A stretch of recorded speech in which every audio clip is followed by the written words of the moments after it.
All right, guys, week 2 of the Open is here, 24.2. Now, I dare say we're probably going to be feeling pretty similar this week coming after last week. Similar movement patterns and sort of feel, but last week was a bit shorter. This week's going to be a longer one. So everyone's strategy in this one will be different. This workout's got a lot of different aspects to it, and depending on your strengths and weaknesses, you're going to attack it in a different way. So it's going to change from person to person, as I said, dependent on their strengths and weaknesses. And just because you can go unbroken on things doesn't mean you should.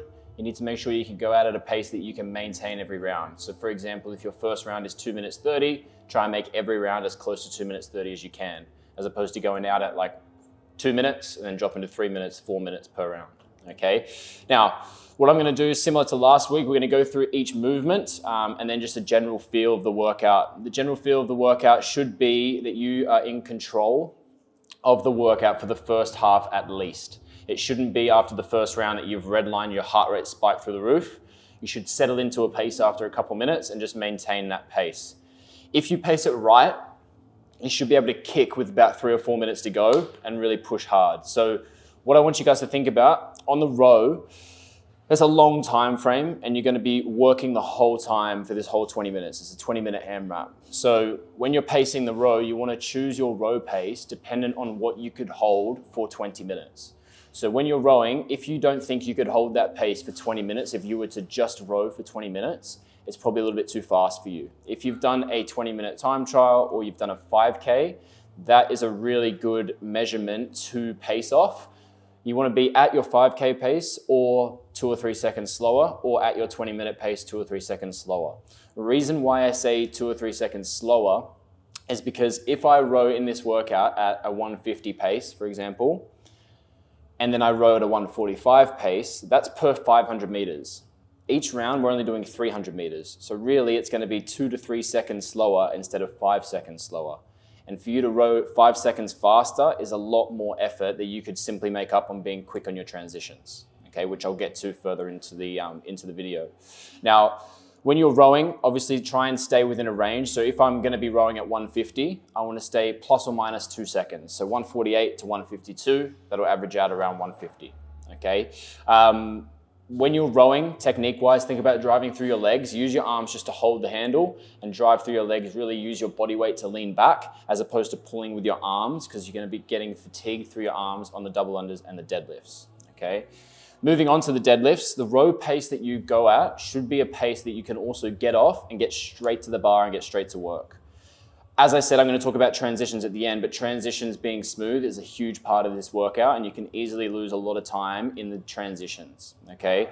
So row pace should be at one where you're going straight to the deadlift bar and picking it up straight away. Whether you're planning on breaking the deadlifts or going unbroken, you should always pick up that bar straight away after the row, okay?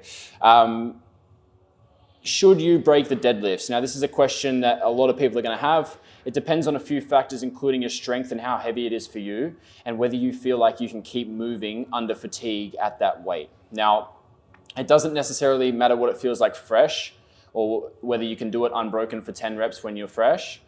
Can you do it unbroken for 10 reps and it not spike your heart rate crazy before the double unders after 15 minutes of work? Because remember, it's a 20-minute AMRAP, so there's going to be a stage in there where you have to pick up that barbell. You've already been working for 15, 16, 17, 18 minutes.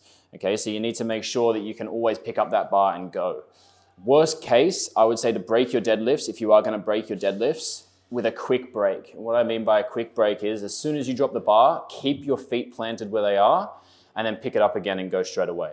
Okay, it shouldn't be a drop, walk away from the bar, walk back to the bar. You want to make sure you're staying close to the bar so that you're not losing dead time. Okay, on the double unders, this is going to be hugely dependent on your ability. So if you can do double unders and you're confident doing sets of 50 unbroken, get into a rhythm. Don't try and speed them up because you're not going to save much time. You're just going to risk tripping. It's higher risk for low reward. 1 or 2 seconds faster across a set of 50 is not worth possibly tripping.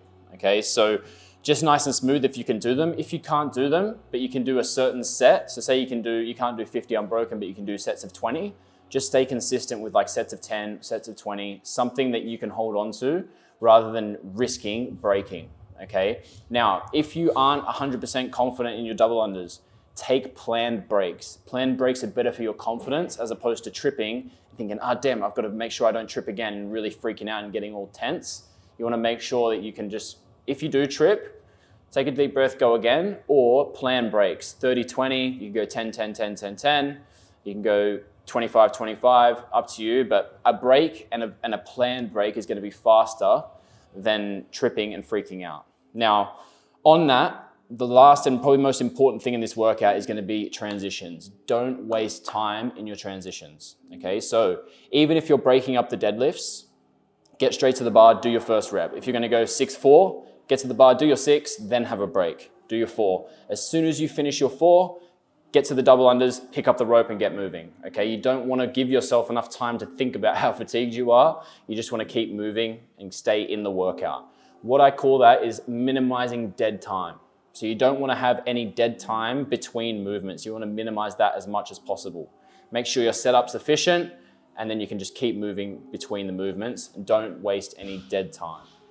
Guys, have fun with it. It's going to hurt. It's a longer workout. This one separates a lot of people. 20 minutes is a long time domain, so make sure you're in control for at least that first half and you can kick at the end. Enjoy, guys.